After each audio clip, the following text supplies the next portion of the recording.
Hiya, and welcome to this podcast, The Teen Whisperer, the podcast for mums of teenage daughters working their way through, the highs and the lows of the teenage years. I'm Rach Friedli, and I help mums just like you strengthen your relationship with your daughters by understanding what's really going on beneath all those, eye rolls and slam doors in your face. And yes, as a mum myself, I know just how tough this can be. And this is why we're tackling a biggie today. How to help your daughter if she believes her self-worth is tied to her productivity. So does this sound familiar? Yeah, I've got my hand in the air. Maybe your teen is putting in hours of study every night, trying to ace every test, or pushing herself to juggle school, sports, social events, and those hobbies that she wants to do as well. Wherever they get the time from, I've got no idea. And when she doesn't achieve everything perfectly, in inverted commas, she beats herself up. It's heartbreaking to watch. It's soul destroying to be on the receiving end of watching your daughter doing that, because deep down, you know her worth is not tied to how much she achieves. As we talked about last week for yourself, it's about who she is. So how do we help our girls see that? Well, I'm so glad you asked. That's what we're diving into today. So are you ready? Have you got your cup of tea? Are you sitting down and taking it easy? Well, let's get started. So first, let's talk about why this happens. Just like us, our teenagers pick up messages from the world around them, from school, from teachers, from social media, from friends, from those well-meaning family members, the ones, and even us as their parents. So think about it, our schools still reward grades and extracurricular achievements over personal growth or kindness. And we have all seen those certificates that come out at the end of the term, which says how wonderful your child is doing at school, how wonderful your teen is doing, but doesn't say anything about who they actually are. It just says about their achievements. Social media also shows them those highlight reels of people crushing it, the ones creating that magic illusion that everyone else is doing more, achieving more, and living their best life 24/7, which, as we know as mums, is not real life. This is just a curated snippet of their life. But with the algorithms, our teenagers are constantly being fed these perfect lives and are feeling worthless. So as parents, even when we don't mean to, we can accidentally send that message that achievement equals value. Maybe you found yourself saying something in the heat of the moment, or when you're tired, that you really wish you'd never said. Maybe you've praised, their grade more than their effort, or saying things like, you'll need this for your future, just because we're tired. And the teenage brain is also wired for approval, and the female brain even more so. The female brain is wired for connection, emotional connection. It craves that validation. We all crave to have our needs, to be seen, to be heard, and to be valued. And that biggie of that connection. So when they succeed, our teenage girls get a massive dopamine hit that says, yes, this is what I need to feel good about myself. And over time, they link their sense of self-worth to how much they achieve. And that cycle, it's exhausting, as we found out last week. But here's the thing, it's not just the external pressures. For many teenagers, this drive to overachieve also comes from within, from perfectionism, from self-doubt, from that fear of failure. It's all there feeding her. So have you ever heard your daughter say, if I don't get this right, I'm going to ruin everything? Or if I don't win, I'm going to disappoint everyone. These thoughts can feel all-consuming for them. So let's take a moment to imagine what this feels like for your teenager. She's sitting in her room, staring at a massive pile of homework, already exhausted from a long day. But instead of resting, she thinks, if I don't do this perfectly, I'm a failure. This kind of stress doesn't just impact her emotionally, it shows up physically for her too. Maybe she's complaining about constant headaches or stomach aches or feeling sick or not feeling hungry or feeling constantly tired and exhausted. struggling to sleep, or snapping at the smallest things, or even her periods are worse. So the flow is heavier, the pain is worse, the more time she takes off school or college or whatever. And it's soul destroying, as I've already said. When our teenagers are stuck in this cycle of stress and overachievement, their bodies are stuck in overdrive. Their brains are triggering the fight or flight response as if they're in actual danger. Even though, as we talked about last week, that perceived threat, your brain still triggers it, still recognises it as a threat, whether it's real or perceived.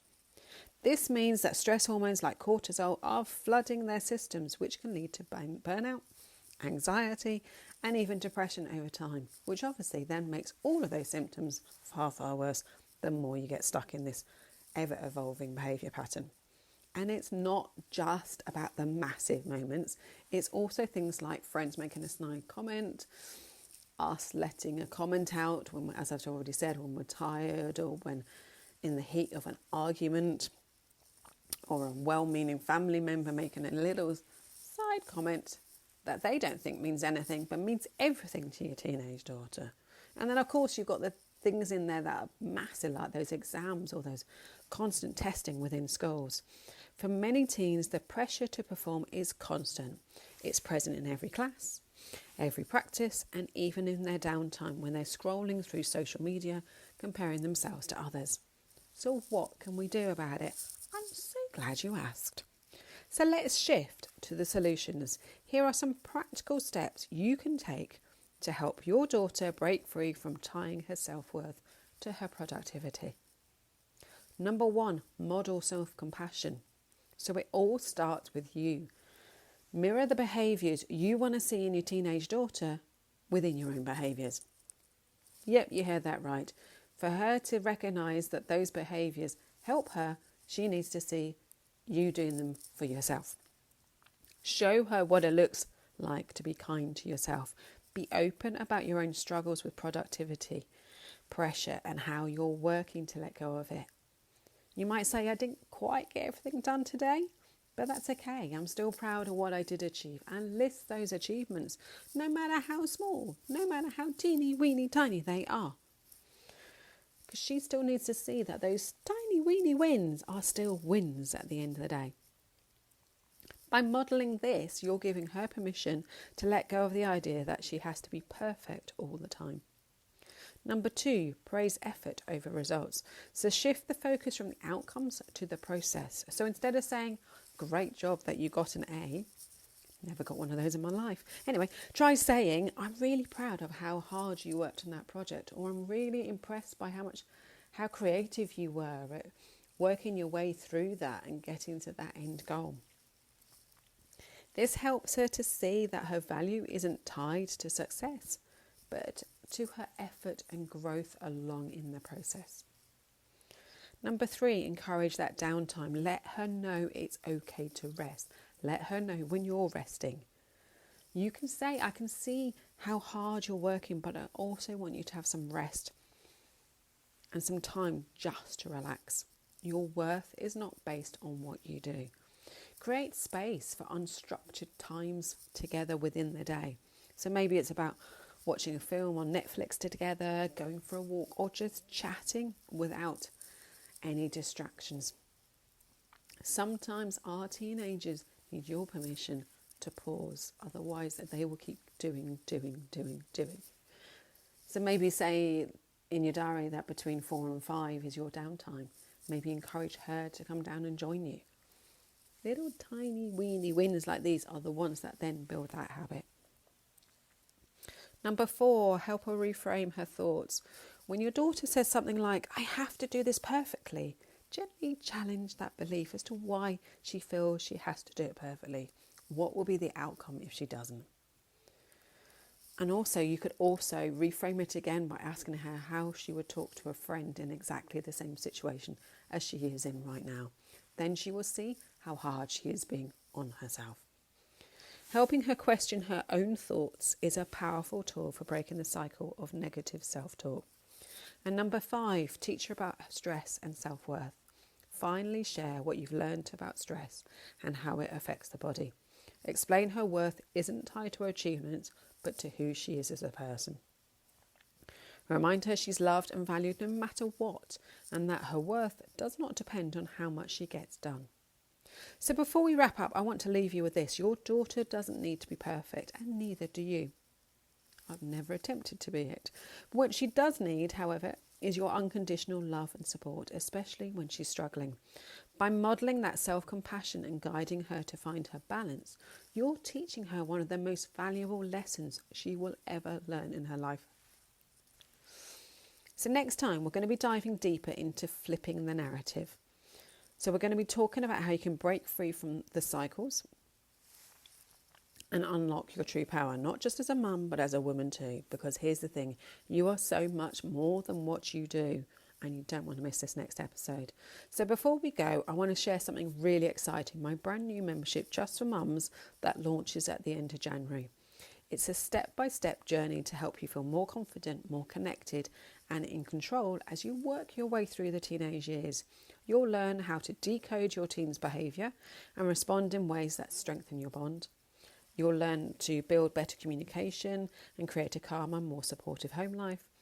And you'll learn to prioritise your well-being so you can show up as your best self for your daughter and for you. So with exclusive resources, live coaching and a supportive community as part of the founding member launch, you won't have to do this alone, and that is massive. So find out more and join the waitlist using the link below this podcast. And let's make those teen years something to be proud of together. So thanks for listening to this episode. And if you'd like to share it with anyone, please share it. The more shares we get, the better that this podcast will get out there and underneath the noses and the eyes of those people that really need to hear it. So remember, you are enough just as you are. So see you next time. Have a wonderful week, and I'll speak to you next week. Take care. Bye-bye.